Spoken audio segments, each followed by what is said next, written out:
Nous ne parvenons toujours pas à trouver l'origine du signal mystérieux qui nous parvient depuis 2018. Nous le recevons toutes les 22 minutes, et rien ne peut l'expliquer. Certains scientifiques pensent même qu'il pourrait provenir d'une civilisation extraterrestre que nous n'avons pas encore rencontrée.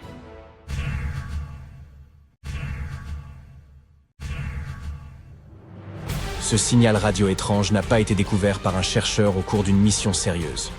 À vrai dire, il a été remarqué par un étudiant qui travaillait simplement sur un projet ordinaire dans le cadre de ses études. Tyrone O'Doherty, étudiant du premier cycle à l'université Curtin d'Australie, passait en revue d'anciennes données de la voûte australe. Il recherchait d'éventuels signaux radio intermittents lorsqu'il est finalement tombé sur un signal datant de 2018 et qui semblait émettre des ondes radio en direction de la Terre à la façon d'un phare. Enthousiasmé par sa découverte, Tyrone l'a partagé avec sa mentor, la radioastronome Natasha Hurley-Walker. Elle s'est plongée dans la recherche de ce signal, en quête d'une percée scientifique. Mais en dépit de l'examen de différentes fréquences, ils ont atteint une impasse. C'est à ce moment que Walker a décelé un certain schéma.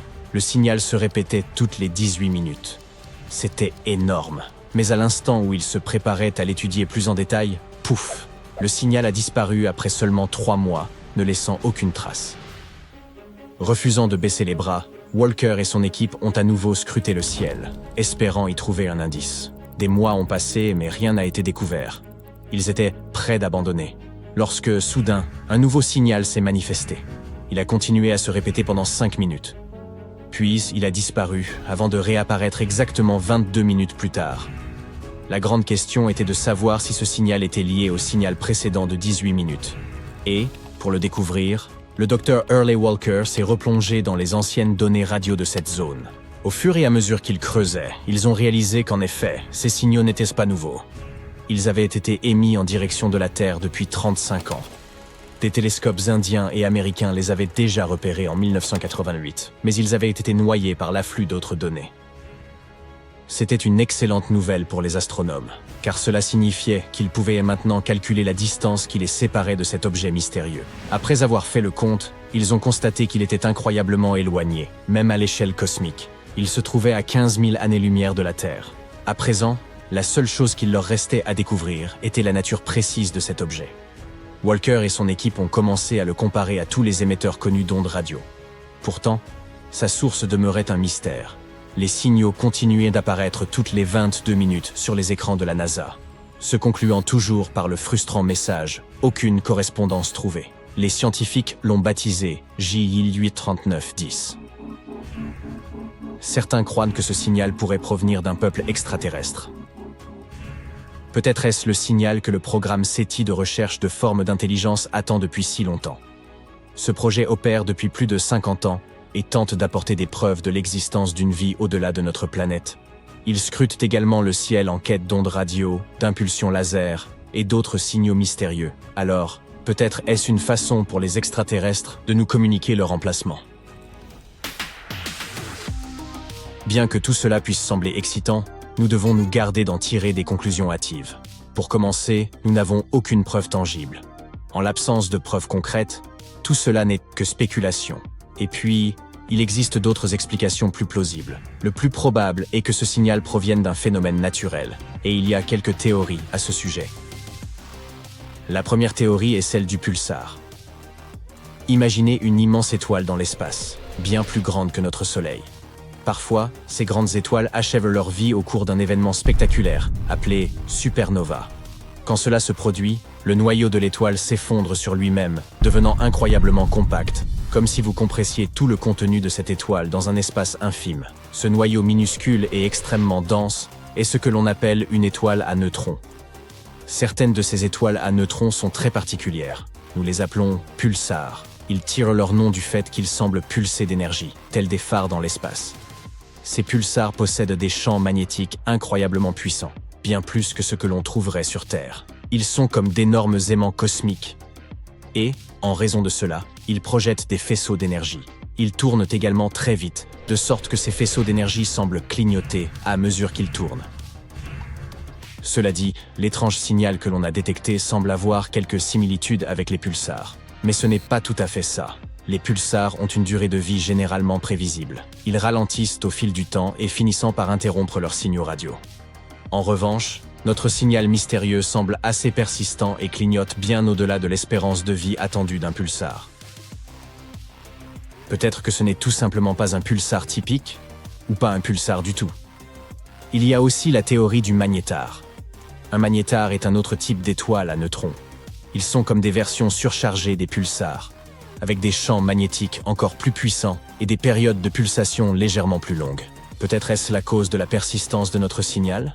Cependant, lorsqu'on a examiné ces données, on a réalisé que le signal ne correspondait pas non plus aux pulsations d'un magnétar. Les magnétars n'émettent pas seulement des ondes radio, mais aussi de puissants rayons X car ils sont très chargés en énergie. Mais le signal que l'on a reçu ne comportait que des ondes radio. Nous avons donc déduit qu'il ne s'agissait ni d'un pulsar ni d'un magnétar. Le signal se comporte étrangement et suggère une source non naturelle. Cela signifie qu'il pourrait y avoir quelque chose dans l'univers que les scientifiques n'ont pas encore pleinement saisi. Et il y a enfin un corps spatial au sujet duquel nous ne savons pas grand-chose. La dernière théorie est celle du pulsar nain. Un pulsar nain est une étoile qui émet un clignotement régulier, similaire au pulsar, mais qui prend beaucoup plus de temps entre chaque pulsation. Habituellement, les naines blanches sont formées des restes de petites étoiles. Elles ne clignotent pas, parce que leur champ magnétique n'est pas aussi puissant que celui des pulsars. Mais quand une naine blanche devient assez lourde, atteignant presque la masse de notre Soleil, elle devient extrêmement dense et commence à pulser, en raison de son fort champ magnétique, tout comme ces derniers. Elles ont une particularité intéressante. Les naines blanches sont faites d'électrons et non de neutrons, ce qui est le cas des pulsars. Lorsque ces électrons chargés commencent à danser avec le champ magnétique, ils émettent des éclairs de lumière périodiques, qui se produisent toutes les 100 à 1000 secondes. Comme vous vous en souviendrez, notre signal a une période de 22 minutes, soit 1320 secondes. C'est un peu plus long que les pulsars nains blancs ordinaires, mais c'est ce qui semble le plus proche de la vérité. Jusqu'à présent, il semble que ce soit l'explication la plus plausible. Mais même cette théorie n'est pas encore tout à fait confirmée. Cela montre simplement combien de l'univers il nous reste encore à découvrir. Comme les sursauteurs radio rapides, ou FRB par exemple, un autre type de signal mystérieux que nous avons détecté. Ce sont comme des émissions rapides et intenses d'énergie sous la forme d'ondes radio, et ils recèlent énormément d'énergie. Les FRB sont si puissants qu'ils peuvent parfois briller plus fort que des galaxies entières. Imaginez ceci. Ils en dégagent autant en quelques millisecondes que notre Soleil en 3 jours entiers. Ces explosions se produisent partout dans le ciel et à des fréquences extrêmement élevées, bien que certaines se soient déjà produites à des fréquences plus basses. Chaque jour, nous détectons environ 10 000 FRB dans le ciel. Certains d'entre eux se répètent, mais la plupart ne se produisent qu'une fois et disparaissent à jamais. Hélas, la plupart d'entre eux ne durent qu'une fraction de seconde, et au moment où leur énergie nous atteint, elle est 1000 fois plus faible qu'un signal de téléphone portable en provenance de la Lune. C'est pourquoi, en dépit de leur luminosité, il y a encore beaucoup de choses que nous ne comprenons pas à leur sujet. Nous essayons toujours de comprendre ce qui cause ces FRB. Ils pourraient provenir de différentes sources, comme des magnétars mentionnés plus tôt, d'étoiles entrant en collision, ou même de galaxies fusionnant entre elles ou de naines blanches. Alors que ces sursauts voyagent dans l'espace, ils accumulent des informations sur l'environnement cosmique qu'ils traversent, comme les nuages de gaz interstellaires. Il est cependant très peu probable que les FRB soient des messages envoyés par des entités extraterrestres. Non seulement parce qu'il y en a des milliers tous les jours, partout dans le ciel, mais aussi parce que nous savons que la source de ces explosions doit elle-même receler énormément d'énergie. Nos voisins devraient disposer d'équipements plus puissants que des galaxies entières pour cela. Mais le fait est que, bien que tous ces signaux soient fascinants, il reste encore beaucoup à apprendre à leur sujet. Voyageur 1, qui voyage dans l'espace interstellaire depuis plus de 45 ans et arbore aujourd'hui une longue barbe grise, non, je plaisante, a soudainement commencé à envoyer des signaux étranges vers la Terre. Encore plus bizarre, il n'y a aucun signe que la sonde soit abîmée, ni quoi que ce soit de ce genre. Les scientifiques de la NASA essaient désespérément de trouver la raison de cette anomalie. Alors, que s'est-il passé exactement ? Tout d'abord, laisse-moi t'en dire un peu plus sur Voyageur 1 et son long voyage. Voyager 1 est une sonde spatiale américaine. Les scientifiques de la NASA l'ont envoyée dans l'espace le 5 septembre 1977. L'objectif de Voyager était d'explorer les planètes excentrées de notre système solaire, à savoir Jupiter et Saturne. Au départ, les scientifiques pensaient que sa mission durerait environ 5 ans. C'est peu de choses que de dire qu'il faisait erreur. La sonde a dépassé toutes les attentes. Non seulement elle a rempli sa mission, mais elle fonctionne toujours. Elle s'est avérée bien plus résistante que prévu. Voyager 1 parcourt l'espace depuis plus de 45 ans. Il serait difficile de sous-estimer tout ce que Voyager 1 a accompli pour la science. Tout d'abord, elle a envoyé avec succès de nombreuses photos de Jupiter et de Saturne vers la Terre. Au fait, tu peux admirer ces photos toi-même, elles sont publiées sur le site de la NASA. Grâce à Voyager, nous avons aussi découvert plusieurs nouvelles lunes de Jupiter et un système d'anneaux jusqu'alors inconnu. Nous avons appris que la célèbre tache rouge de Jupiter était en fait une tempête géante et super rapide. Et après avoir quitté l'orbite de Neptune, Voyager nous a aussi envoyé beaucoup de données importantes sur le plasma interstellaire. Ainsi, Voyager 1 a prouvé avec succès aux scientifiques à quel point elle était utile. Après cela, elle s'est joyeusement dirigée vers son objectif suivant, la ceinture de Kuiper et les confins de l'héliosphère. La ceinture de Kuiper est un anneau de corps glacé qui s'étend de Neptune à une distance d'environ 5 UA du Soleil. Elle est un peu similaire à la ceinture d'astéroïdes, mais environ 20 fois plus étendue et 100 fois plus lourde. L'héliosphère est une zone autour du Soleil où la pression du vent solaire est équilibrée par la pression du gaz interstellaire. Oui, je sais, ça a l'air un peu compliqué et très pointu, dit comme ça. Mais garde à l'esprit que ces données nous aident vraiment à comprendre l'univers dans son ensemble. C'est donc la dernière mission de Voyager. Nous en dire plus sur l'espace interstellaire.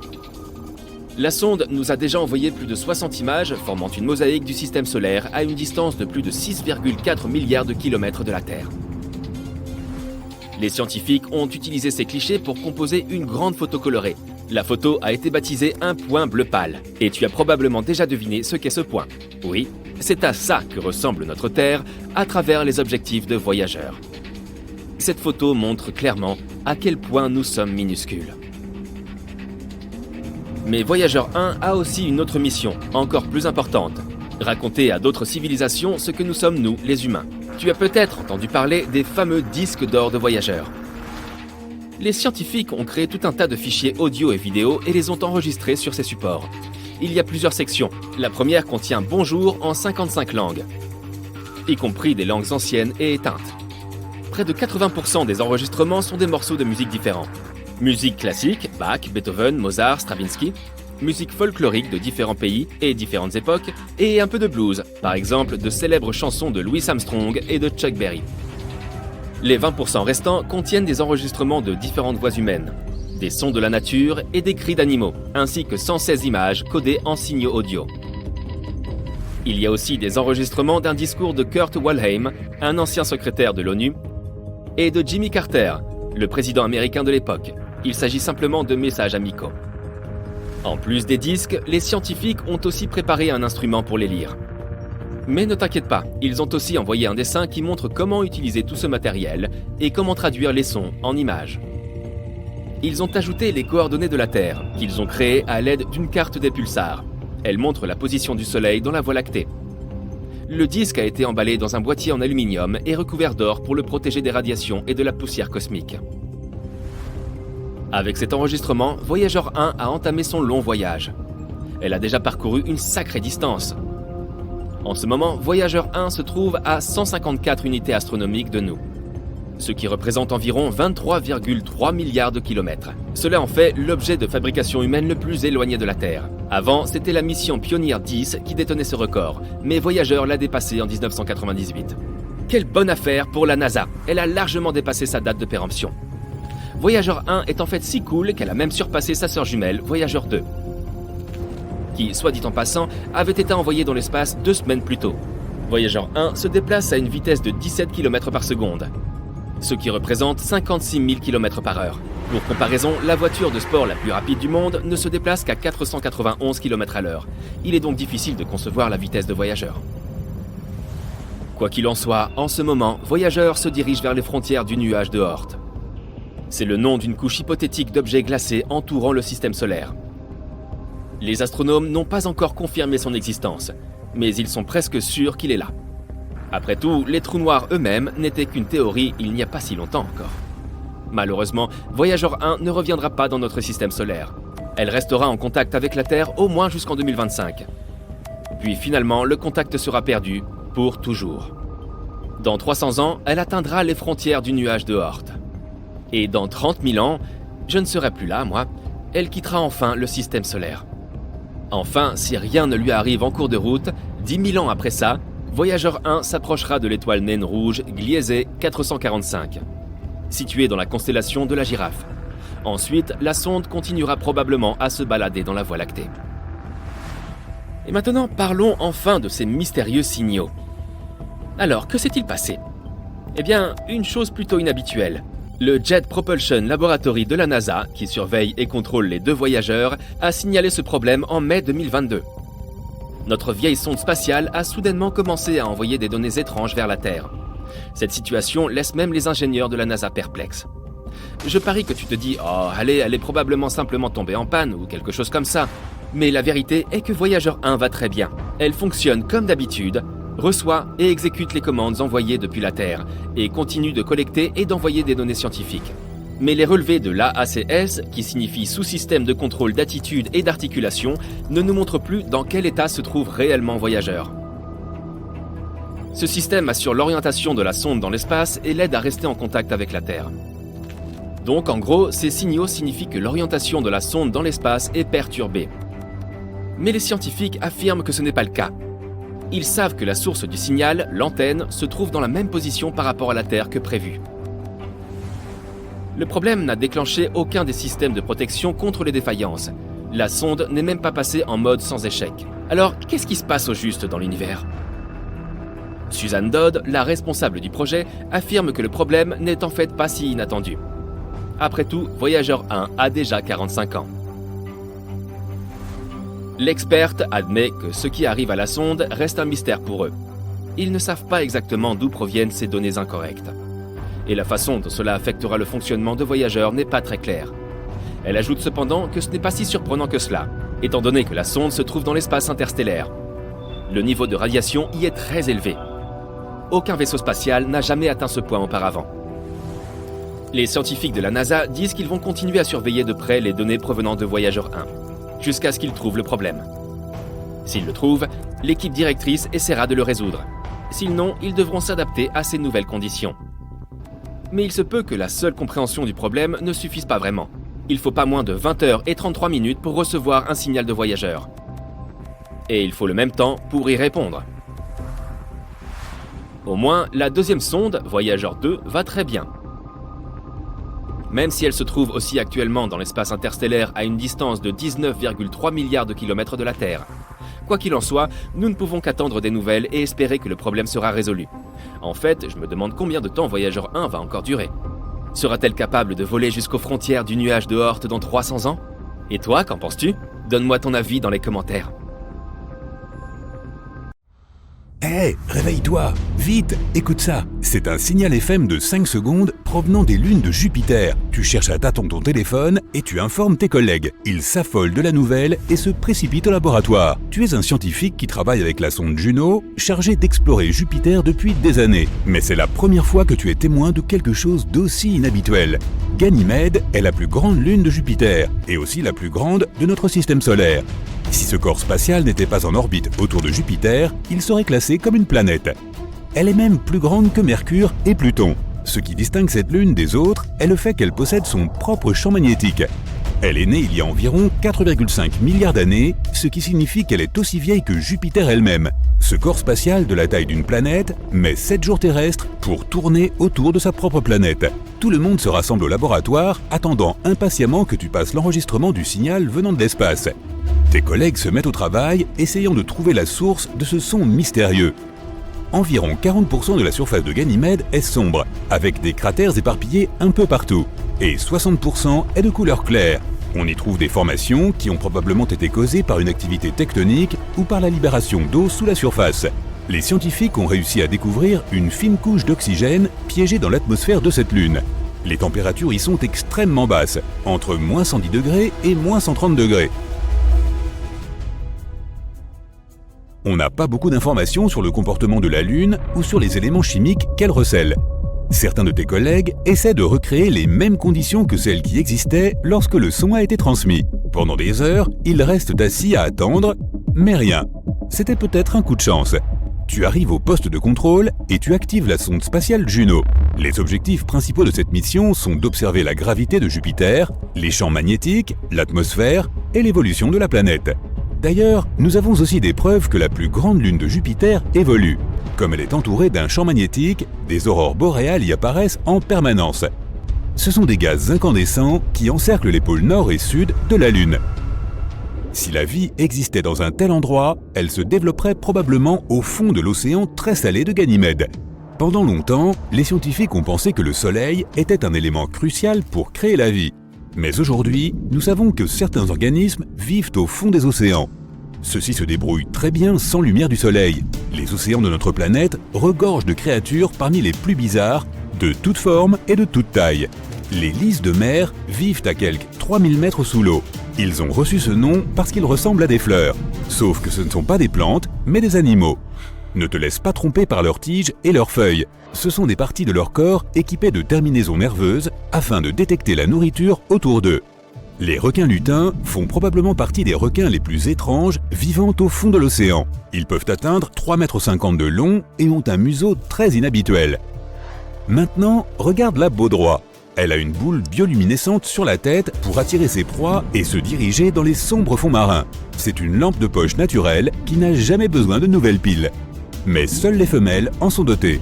Le blobfish est un autre animal bizarre vivant au fond de l'océan. Il peuple les océans Atlantique, Pacifique et Indien à 2700 mètres de profondeur. Quoi qu'il en soit, même si tu as demandé à tout le monde de garder la nouvelle confidentielle, elle transpire dans les médias d'une façon ou d'une autre et devient un nouveau sujet brûlant. Tu reçois un appel d'une agence de presse. Ils veulent t'interviewer sur cette découverte qui pourrait prouver que la vie existe dans l'espace. Le lendemain, tu te rends à la chaîne d'information pour parler de ta découverte. Tu as tout un public en direct dans le studio qui observe chacun de tes mouvements, même lorsque tu tends la main pour attraper ton verre d'eau. L'équipe se précipite pour faire quelques vérifications de dernière minute avant que tu ne sois en direct à l'antenne. La maquilleuse fait quelques dernières retouches, l'ingénieur du son te demande de tester ton micro une fois de plus. Plusieurs des producteurs sont assis sur les sièges de devant. Des lumières vives inondent le studio. Le compte à rebours est lancé. 3, 2, 1 et...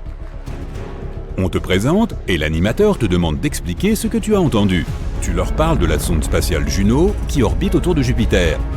Après quelques questions, l'animateur aborde enfin la plus redoutée de toutes. Le son mystérieux pourrait-il provenir d'une autre civilisation? Tout le monde retient son souffle, attendant que tu répondes. Tu te figes, ne sachant pas quoi dire. Même si la pression au fond de l'océan est 1000 fois plus forte qu'à sa surface, la vie parvient à s'y développer. Les algues, qui sont considérées comme un mets délicat dans le monde océanique, ne sont pas comprises dans le menu pour les créatures des profondeurs en raison du manque de lumière solaire. Beaucoup de ces habitants des fonds marins doivent se contenter des restes qui descendent des couches supérieures de l'océan. Les températures glaciales et la pression intense ont modifié les cellules de ces créatures. Elles sont devenues plus résistantes que celles du poisson standard. Les bactéries ont développé leurs propres moyens de survie. Des études montrent qu'elles se nourrissent de certains gaz et produits chimiques comme le soufre et le dioxyde de carbone. Du méthane et de l'hydrogène sont libérés lorsque les plaques tectoniques se déplacent les unes contre les autres. Et certaines de ces bactéries se nourrissent aussi de ces gaz. Les tardigrades, également connus sous le nom d'oursons d'eau, sont des créatures microscopiques qui peuvent vivre et prospérer dans des conditions extrêmes. On peut en trouver dans les volcans, les glaciers et même dans le vide de l'espace. Ce qui signifie que certaines formes de vie pourraient bien exister sur Ganymède. Tu expliques cela à ton public. Puis, tu mentionnes que tu n'as pas assez d'informations pour déterminer si c'est une autre civilisation ou un phénomène naturel qui a produit ce son. Cela ne veut pas dire que le fond des océans glacés de Ganymède ne regorge pas de ses propres créatures bizarres et étranges. On y trouve peut-être des bêtes légendaires comme le kraken ou le léviathan. Ou des poissons luisants bizarres avec 2 têtes, des tentacules et une grande nageoire. Ou des crabes géants. Les bactéries qui s'y trouvent pourraient être aussi variées que les nôtres. Les plantes, si elles existent, doivent être assez fortes pour survivre aux températures négatives. Les animaux pourraient être aussi grands que nos baleines bleues ou aussi petits que le plancton. Après l'interview, tu retournes au laboratoire pour examiner les enregistrements une fois de plus. En rentrant chez toi, tu vois des affiches de toi avec des titres comme « Ne sommes-nous pas seuls ?» Tu es devenu une célébrité. De nombreux passants prennent des photos de toi, plusieurs agences t'ont contacté pour d'autres interviews. Certains magazines scientifiques veulent même te mettre en couverture en tant que personnalité de l'année. Chaque fois que tu vas au travail, tu attends que le son se produise à nouveau, mais rien. Tu envoies un signal depuis la sonde Juno pour essayer d'établir une sorte de contact avec ce qui a produit le son. Rien. Cette nuit-là, tu t'endors une fois de plus sur ton bureau. Une idée fulgurante te réveille au milieu de la nuit. Il y a peut-être quelque chose qui t'a échappé. Tu refais tes calculs et tu réalises que la réponse était sous tes yeux depuis le début. Ce n'est pas une autre civilisation qui a produit ce son, mais des électrons. Chaque planète produit son propre son. Il est créé lorsque les particules chargées du vent solaire et de la magnétosphère de la planète interagissent les unes avec les autres. C'est ce qui s'est passé sur Ganymède.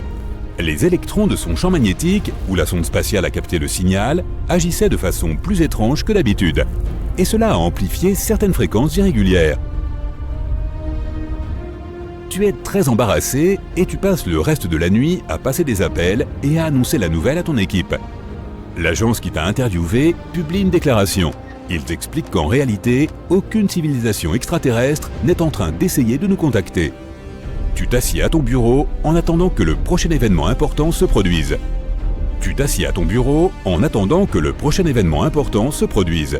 Europa est une autre des lunes de Jupiter qui pourrait abriter la vie.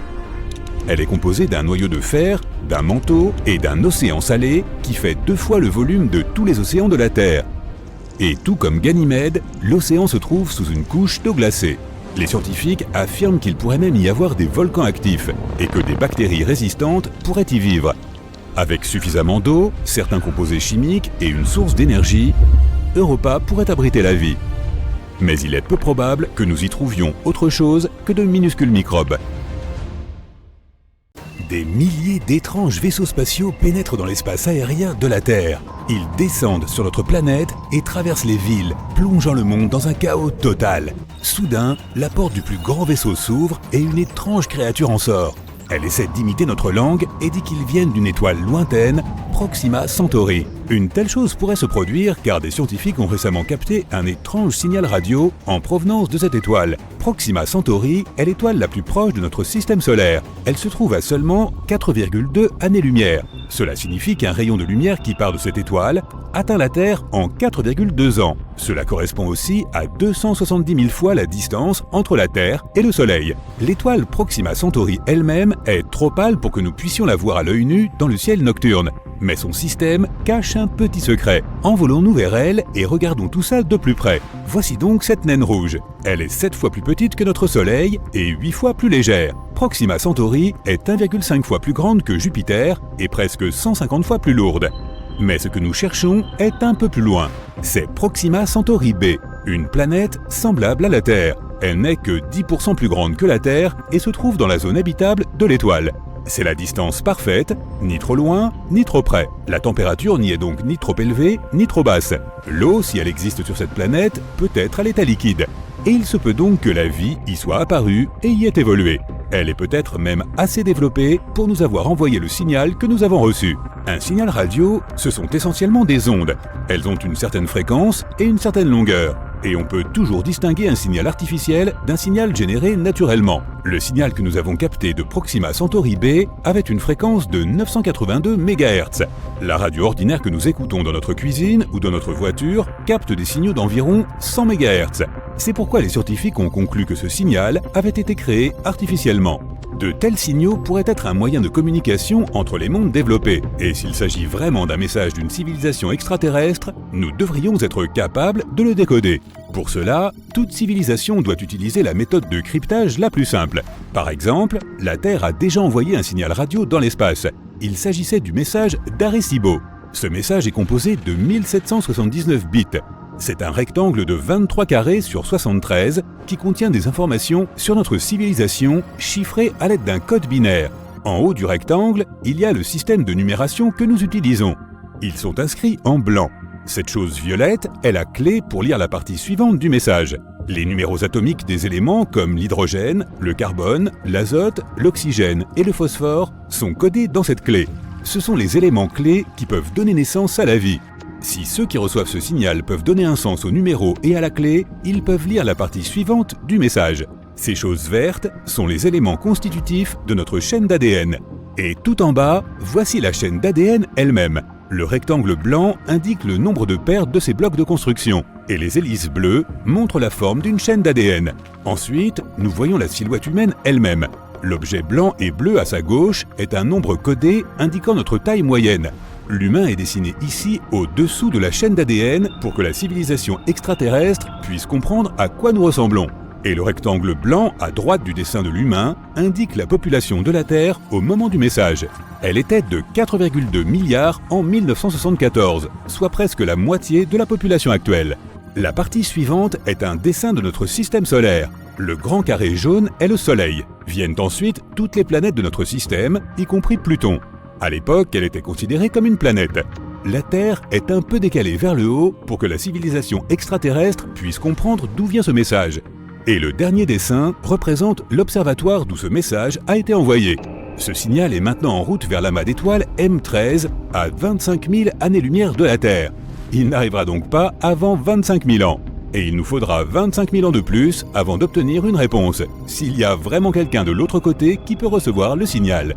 Si le signal de Proxima Centauri est lui aussi un message, nous aurons besoin de temps pour le décoder.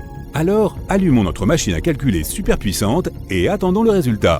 Mais ce n'est pas le premier signal mystérieux que nous captons sur Terre. Des scientifiques ont enregistré un signal inhabituel appelé WOW en 1977. Ils ont supposé qu'il provenait de la constellation du Sagittaire. Le télescope a capté ce signal pendant une durée impressionnante de 72 secondes.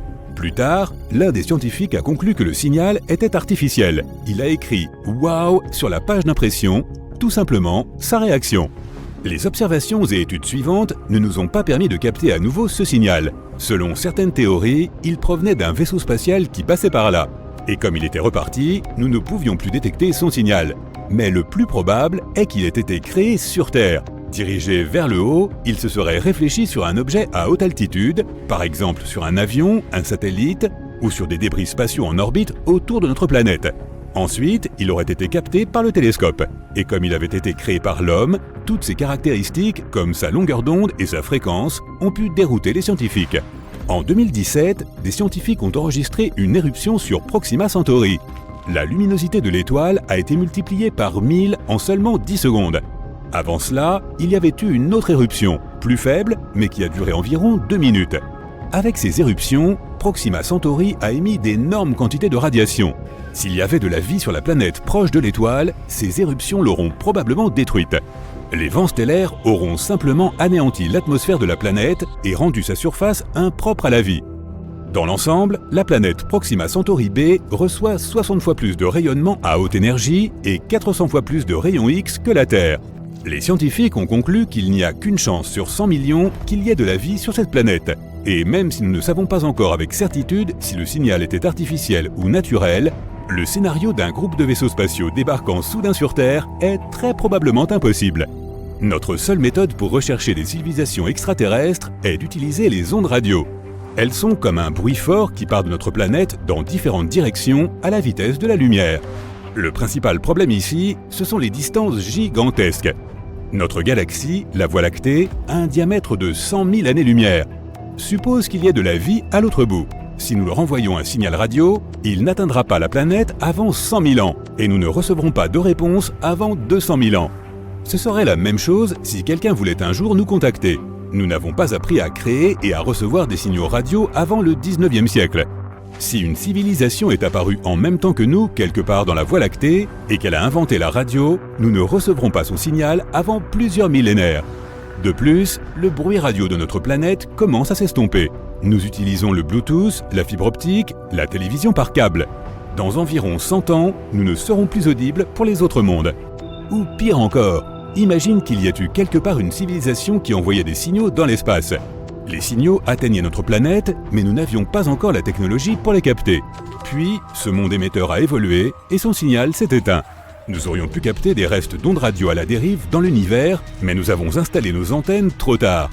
Il y a environ 2000 milliards de galaxies dans l'univers. Chacune d'entre elles contient des milliers de milliards d'étoiles semblables à notre Soleil. Il y a peut-être une planète près de l'une d'elles qui ressemble à la nôtre. La vie pourrait y être apparue. Cette civilisation lointaine, tout comme nous, regarde dans ses télescopes et espère capter un jour le signal radio d'une planète inconnue. Si la théorie du multivers s'avère exacte, notre réalité n'est pas la seule à exister. Ce qui semble aussi fascinant que terrifiant, n'est-ce pas? Bon, mais tous les scientifiques ne sont pas d'accord avec ce concept vertigineux. Et soyons honnêtes, établir un quelconque contact avec ces univers parallèles semble aussi probable que de gagner à la loterie tout en faisant du monocycle. Mais accrochez-vous bien, car ce concept étrange ne se limite plus au seul domaine de la fiction. Croyez-le ou non, un tas de théories soutiennent l'existence de ces univers parallèles. Et laissez-moi vous dire que c'est un sujet qui suscite pas mal de débats au sein de la communauté scientifique. Imaginez plutôt ceci, l'univers dans lequel nous vivons est d'une immensité qui défie l'entendement. On parle ici de milliards, d'aucuns diraient même de milliers de milliards, de galaxies en mouvement, chacune regorgeant d'un nombre presque incalculable d'étoiles. Certains chercheurs qui étudient la forme de l'univers suggèrent que son diamètre pourrait s'étendre sur près de 7 milliards d'années-lumière. D'autres avancent qu'il pourrait même être infini. Pourrait-il exister encore autre chose? Eh bien, il y a des théories scientifiques qui explorent la possibilité que des univers existent aux côtés, au-delà, ou même en reflet d'une autre.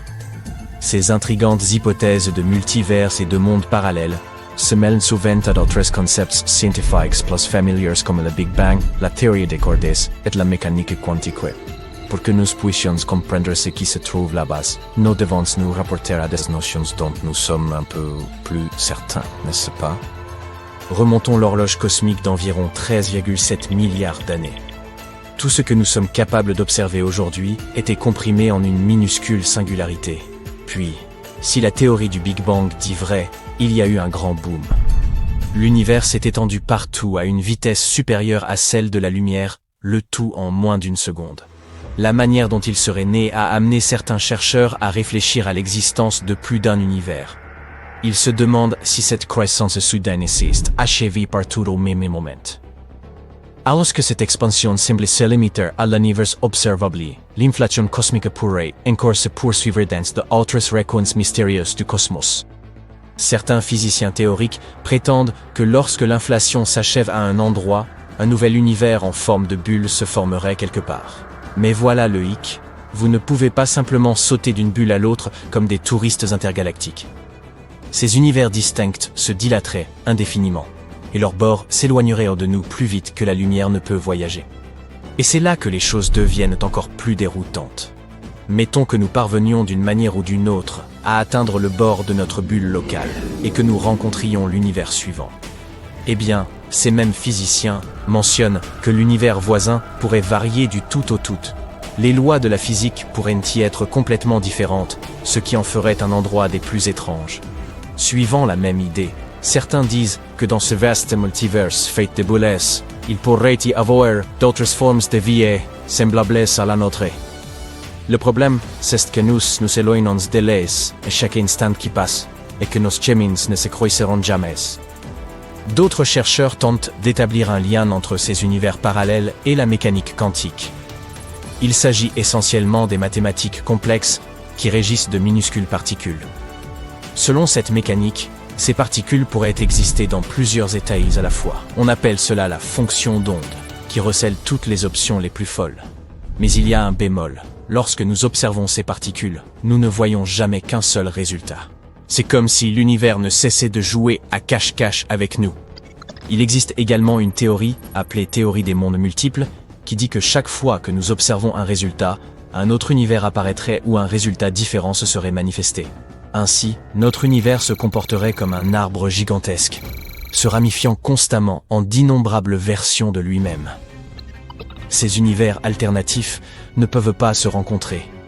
Et vous ne sauriez donc jamais s'il n'y a pas un tas d'autres vous vivant des vies légèrement, voire totalement différentes. Cette théorie des mondes multiples est pour le moins audacieuse et aussi difficile à prouver qu'à réfuter. Ce qui est tout sauf idéal pour la science, car les scientifiques ont besoin de tester et d'éprouver leurs idées. Mais s'il y a un espace infini là-bas, pourquoi n'y aurait-il pas également d'univers infini ? Essayez d'imaginer l'univers comme une immense aire de jeu cosmique. Des spécialistes pensent que s'il est effectivement sans fin, alors il n'y a qu'un nombre limité de façons dont ces composants peuvent s'agencer. En bout de compte, ils doivent forcément répéter certains schémas. Si cela est vrai, alors il est possible qu'il y ait quelque part une autre version de vous, vivant exactement la même vie, y compris ce que vous avez mangé la veille au petit déjeuner. Avons-nous déjà eu la moindre preuve de l'existence de ces prétendus univers parallèles ? Eh bien, certains disent que oui. Avez-vous déjà entendu l'histoire du mystérieux homme de Taured ? C'est l'histoire d'un homme qui s'est retrouvé dans un aéroport japonais et affirmait venir d'un pays totalement inconnu, baptisé Taured. Certains pensent que cet homme était un voyageur temporel, tandis que d'autres y voient la preuve qu'il venait d'un univers diamétralement différent. Aussi tentant qu'il puisse être de croire à cette histoire, le problème est ce lieu appelé Taured. Il y a une raison pour laquelle vous n'en avez jamais entendu parler. C'est qu'il n'y a pas de Taured sur la carte. Que ce soit de nos jours ou dans les années 50, lorsque tout cela s'est reproduit. Après l'incident à l'aéroport, l'homme s'est tout simplement volatilisé un jour après son arrivée au Japon. Pouf, disparu à tout jamais. Revenons à ce jour fatidique de juillet 1954, où l'homme de Taured est censé avoir atterri à Tokyo. On l'a décrit comme un homme barbu, s'exprimant en français. Rien de très extravagant jusqu'ici, n'est-ce pas ? Mais en fonction de qui raconte l'histoire, les choses commencent à diverger un peu. Selon une version, quand l'homme a donné son passeport afin qu'il soit tamponné, l'officier japonais n'en a pas cru ses yeux. Bien qu'il ait pu sembler authentique, le pays indiqué de Taured n'était connu de personne, pas plus de l'officier que des autres fonctionnaires. Naturellement, on a convié le visiteur à un petit interrogatoire. Dans une autre version, l'homme aurait annoncé de but en blanc qu'il venait de Taured et montrer son passeport quand personne ne l'a cru. Notre homme de Taured a ensuite cherché à convaincre les autorités que sa patrie existait bel et bien. D'après lui, Taured se serait situé quelque part entre la France et l'Espagne et aurait existé depuis près de 1000 ans. Pour le prouver, il aurait même pointé sur la carte une région correspondant à la principauté d'Andorre. Évidemment, le mystère n'a fait que s'épaissir. Les autorités ont donc décidé de placer l'homme en détention, soupçonnant qu'il pourrait y avoir anguille sous roche. On l'a logé dans un hôtel à proximité pour la nuit, mais non sans stationner 2 gardes devant sa chambre pour garder l'œil dessus. Pouvez-vous deviner ce qui s'est passé ensuite ? Roulement de tambour, s'il vous plaît. Lorsque les agents se sont présentés le lendemain matin, prêts à poursuivre leur enquête, l'homme avait disparu sans laisser de traces. Aucun signe d'évasion, et pour rendre les choses encore plus troublantes, tous ces documents avaient aussi mystérieusement disparu. Et si cet homme de Taured était un voyageur temporel ou un aventurier intergalactique ? Certains sont même allés jusqu'à échafauder des théories dignes de la science-fiction pour expliquer cet étrange événement, et vous n'allez pas croire le nombre de gens sur Internet qui l'ont interprété comme une preuve de l'existence de réalités alternatives. L'une des hypothèses les plus étranges suggère que l'homme aurait accidentellement trébuché dans une dimension parallèle et terminé dans cet aéroport japonais. Dans son univers d'origine, il y aurait une Terre tout comme la nôtre. Mais à la place d'Andorre se trouverait le pays de Taured. Une autre idée voudrait que l'homme ait été un voyageur venu du futur. Désolé de vous l'annoncer, mais l'explication la plus probable à toute cette histoire d'homme de Taured est que l'imagination de quelqu'un se soit emballée. Comme il existe de nombreuses versions du même récit, il est probable que les gens n'aient cessé d'y ajouter des détails extravagants pour le rendre plus sensationnel. Toute l'histoire s'est simplement transformée en légende urbaine, et il n'y a que peu, ou pas, de raison de croire que nous ayons un jour croisé un voyageur temporel, ou un autostoppeur intergalactique sur notre bonne vieille Terre. Cela fait maintenant plus d'1 an que le télescope James Webb, dont la construction aura pris plus de 20 ans, a été lancé. Et, au cours d'un laps de temps relativement bref, ce matériel ultramoderne, et le plus perfectionné de l'histoire, a déjà permis de nombreuses découvertes. En observant l'univers dans l'infrarouge, James Webb nous permet de voir des choses qu'aucun autre télescope n'avait jamais montrées auparavant. L'objectif principal de cet incroyable appareil est d'étudier la formation des galaxies et des étoiles qui sont apparues dans l'univers primordial. Par exemple, observons la pouponnière d'étoiles la plus proche de nous. C'est une région de l'espace où naissent de nouveaux astres. La NASA a partagé ce cliché saisi par le télescope, qui nous montre une petite région de formation d'étoiles. Si vous regardez attentivement l'image, vous apercevrez les jets de matière produits par les étoiles naissantes. Autour d'eux, des nuages de poussière cosmique de différentes couleurs se mêlent les uns aux autres. C'est une vue fascinante. La poussière rouge est constituée de molécules d'hydrogène. On peut également remarquer que certaines étoiles présentent quelque chose de semblable à des ombres. Celles-ci indiquent la création de ce qui deviendra plus tard des planètes. À première vue, l'image peut sembler très chaotique. Mais les astronomes affirment qu'il s'agit là d'une pouponnière d'étoiles relativement petite et tranquille par rapport à certaines autres. De nombreuses jeunes étoiles sont de taille similaire à notre Soleil, ou un peu plus petites. La photo elle-même a été prise à l'aide de la caméra proche infrarouge de James Webb. C'est la caméra principale du satellite, capable de prendre des photos du cosmos dans 2 différentes gammes d'infrarouge. Une autre incroyable découverte faite par le télescope James Webb est celle de molécules de fumée dans une galaxie très lointaine. C'est la première fois que de telles molécules sont découvertes aussi loin de notre planète. La galaxie en question se situe à 12,3 milliards d'années-lumière de la Terre. Elle s'est probablement formée environ 1,5 milliard d'années après le Big Bang.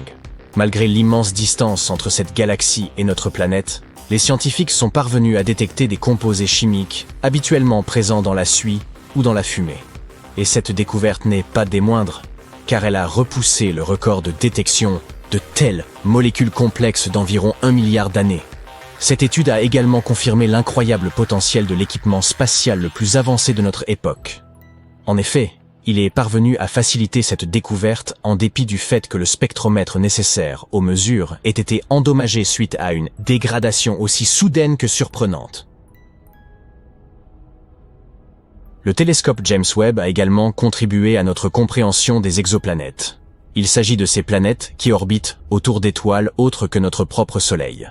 C'est au début de l'année 2023 que l'Observatoire spatial a repéré sa première exoplanète, LHS 475b. Elle se situe à 41 années-lumière de la Terre et a à peu près la même taille que notre planète. Selon la NASA, James Webb serait à l'heure actuelle le seul télescope en service permettant de catégoriser l'atmosphère d'exoplanètes d'une telle taille. L'équipe de chercheurs à l'origine de cette découverte estime que ces résultats ne font que souligner la précision du télescope. Ils espèrent qu'il nous aidera à localiser de nombreuses autres exoplanètes rocheuses que nous pourrions être en mesure de coloniser dans le futur. Même si, à première vue, il peut sembler que l'univers soit assez vide, c'est en réalité un endroit très animé. Et James Webb dispose de tous les instruments nécessaires pour observer l'incroyable variété d'événements cosmiques qui s'y déroulent. Regardez simplement cette photographie de WR124. C'est une étoile à l'aube de sa propre destruction. Sur cette photo, l'étoile est sur le point de se transformer en supernova. Cela se produit lorsqu'un astre épuise tout son carburant et implose à la fin de son cycle de vie, libérant un immense nuage de poussière spatiale et de gaz ardent dans l'espace. L'étoile saisie par le télescope est une étoile dite de Wolf-Rayet. Il s'agit de la période de la vie d'une étoile où elle perd ses couches externes avant de devenir une supernova. Une autre chose étonnante découverte par James Webb est un hybride d'étoiles et de planètes qui présente des nuages très bizarres. Ce corps étrange est en réalité une naine brune, baptisée VHS 1256b. Ces dernières sont plus grandes que des planètes, mais trop petites pour être considérées comme des étoiles. Elles émettent une lumière qui leur est propre et sont assez chaudes. Mais leur masse n'est tout simplement pas suffisante pour produire la fusion de l'hydrogène en hélium, comme le font les étoiles à part entière. Les corps célestes de ce type ne sont pas réellement bruns. Ils se déclinent dans une large gamme de couleurs, mais celles-ci sont essentiellement invisibles à l'œil humain. Ce que nous pouvons voir, c'est la lumière qu'ils émettent, et pour nous, elle semble être de couleur orange foncé ou magenta. La naine brune, découverte par James Webb, représente presque 20 fois la taille de Jupiter. Elle orbite autour de 2 naines rouges, et pour accomplir cette orbite, elle a besoin d'un peu plus de 10 000 ans. Les astronomes ont découvert cette exoplanète singulière en 2016. Mais à ce moment-là, ils ne l'ont pas considérée comme une naine brune, et, par conséquent, étaient incapables d'expliquer sa mystérieuse lueur rougeâtre. Maintenant, grâce au télescope, ils connaissent l'origine de cet objet spatial. Enfin bref, revenons à ces nuages. Comme vous le savez, les nuages sur Terre sont composés de vapeur d'eau. Mais ceux de la naine brune sont bien différents. Ils semblent être faits de sable. Il a beau ressembler au sable de notre bonne vieille Terre, mais ce n'est en fait pas le cas. Ces nuages sont constitués de minuscules particules de silicate. Une autre découverte récente concerne plusieurs grandes galaxies que les scientifiques pensent être nées peu de temps après le Big Bang. Elles n'étaient pas censées se trouver là, et personne ne s'attendait à les découvrir. Mais le télescope spatial James Webb, lui, les a repérées. Ces galaxies, aussi massives que notre Voie lactée natale, sont pleines d'étoiles matures rougeoyantes. Les astronomes ont analysé la lumière qui en provenait et ont estimé leur âge 5 à 700 millions d'années après le Big Bang. Cela signifie qu'elles sont apparues alors que notre univers était encore très jeune, pratiquement un bébé. Mais le plus étrange dans ces galaxies, c'est leur taille colossale et l'âge des étoiles qui y résident. Les données collectées par le télescope ne correspondent pas à notre conception préalable de l'univers et de son évolution première. Elles ne correspondent pas non plus aux observations précédemment effectuées par le télescope Hubble. Et ici, James Webb a photographié une zone reculée de l'espace avec un niveau de détail inégalé. Cette région est connue sous le nom d'amas de Pandore. Sur l'image, on peut observer 3 énormes amas galactiques qui se rassemblent pour former un superamas. La masse combinée de ceux-ci gît comme une puissante lentille gravitationnelle. Et grâce à cet effet naturel de grossissement, les scientifiques peuvent observer d'autres galaxies de la région. Les astronomes affirment que ces images les plus récentes de l'amas de Pandore sont les plus détaillées qu'ils aient jamais vues. James Webb a également réussi à repérer des milliers de jeunes étoiles encore jamais observées auparavant, dans la nébuleuse de la Tarentule. Cette formation cosmique doit son nom aux filaments de poussière repérés tout autour dans des clichés précédents. C'est la plus grande région de formation d'étoiles du groupe local, lequel comprend les galaxies les plus proches de la Voie lactée. Les images du télescope James Webb nous ont considérablement éclairés sur la composition de cette nébuleuse. Il y a également détecté des proto-étoiles, de très jeunes astres en train de gagner en masse. Les astronomes s'attendent à ce que ces proto-étoiles finissent par se former tout à fait, façonnant encore davantage la nébuleuse. Parmi les autres découvertes effectuées par le télescope James Webb, on compte la naissance de 50 étoiles lointaines. Certaines d'entre elles présentent des disques protoplanétaires qui pourraient plus tard former des systèmes solaires à plusieurs années-lumière de notre propre système. Voici une autre photographie de James Webb. On peut y voir un trou noir supermassif, d'une masse équivalente à celle de 9 milliards de soleils. Il est si ancien et si proprement gigantesque que les scientifiques ont bien du mal à expliquer son existence. Les astronomes ont également découvert un anneau lointain de poussière, de roches et de gaz qui contient un composé chimique appelé méthylium. Il est connu comme l'un des blocs de construction de la vie à l'échelle moléculaire, et on le retrouve dans la plupart des matières organiques de notre planète. James Webb a également aidé les chercheurs à observer de puissantes tempêtes de sable sur une planète située à 378 000 milliards de kilomètres de distance. Les astronomes étaient ravis de découvrir ce véritable coffre au trésor, rempli de nombreuses particules de sable microscopiques. Et maintenant, observez ceci. Vous reconnaissez cette image? Il s'agit des piliers de la création. Mais ce nouvel angle nous montre à quel point cette région poussiéreuse est véritablement étoilée. Vous pouvez comparer cette nouvelle photo avec celle prise par Hubble en 2014. C'est une preuve flagrante de nos progrès scientifiques. Le voyage spatial a beaucoup évolué depuis le lancement de Sputnik en 1957. Depuis lors, nous avons envoyé des humains sur la Lune, établi la Station spatiale internationale, et même envoyé des engins robotisés pour explorer d'autres planètes. Mais nous avons encore pas mal de choses à découvrir et à accomplir. Quels sont nos projets actuels? Quelle technologie sommes-nous en train de développer et qu'attend l'humanité au cours des 100 prochaines années? Nous allons voir ça, d'accord? Tout d'abord, l'intelligence artificielle. Petite anecdote. C'est exactement comme ça que mon prof d'histoire qualifiait mon intellect quand j'étais au lycée. Depuis un moment, l'humanité s'est engagée dans le développement de l'intelligence artificielle. Et nous avons déjà réalisé quelques belles percées dans ce domaine. Avec l'aide de l'IA, nous allons pouvoir explorer le cosmos comme jamais auparavant. Réfléchissez-y. L'IA peut automatiser des tâches telles que la planification des missions et l'analyse des données. Désormais, les astronautes humains peuvent se concentrer sur des choses plus importantes, comme la recherche d'astronautes non humains. De plus, l'IA peut contrôler des navettes spatiales à distance, ce qui réduit les risques d'accidents. Et ce n'est pas tout.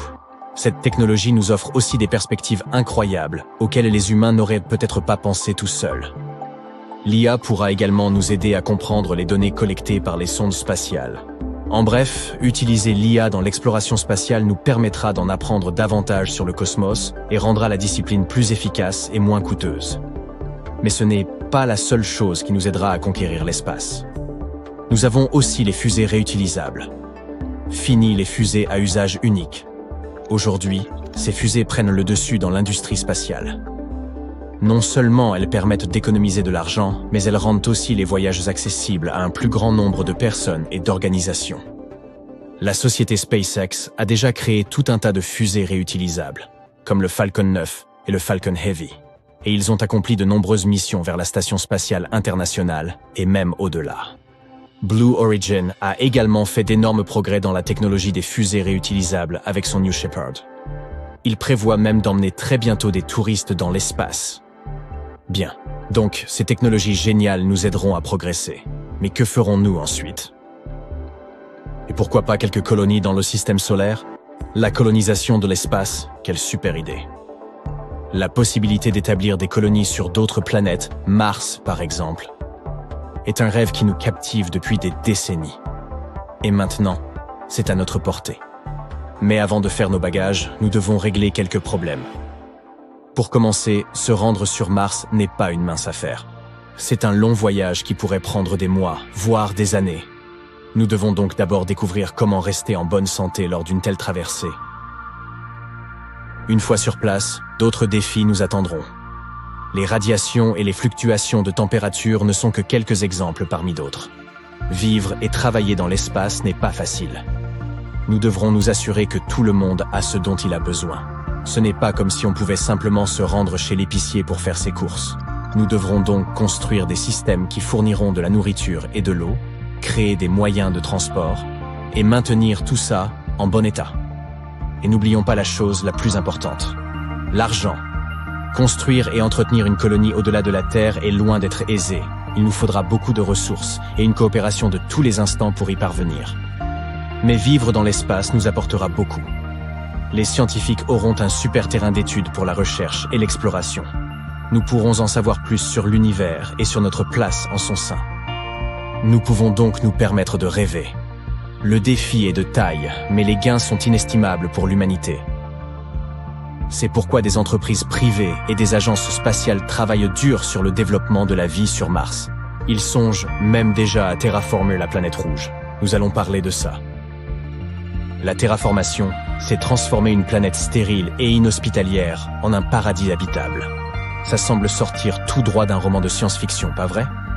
Eh bien, croyez-le ou non, à l'aide de technologies avancées et de beaucoup de ressources, nous pourrions potentiellement transformer les déserts martiens en de magnifiques territoires accueillants. Mais là aussi, il nous faudra d'abord franchir quelques obstacles. La terraformation n'est pas un processus rapide.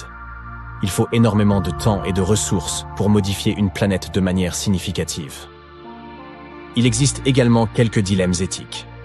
Si nous commençons à changer l'écosystème martien, nous pourrions potentiellement éliminer toutes les formes de vie existantes. Imaginez si quelqu'un faisait ça chez nous. En fait, nous nous le faisons déjà à nous-mêmes.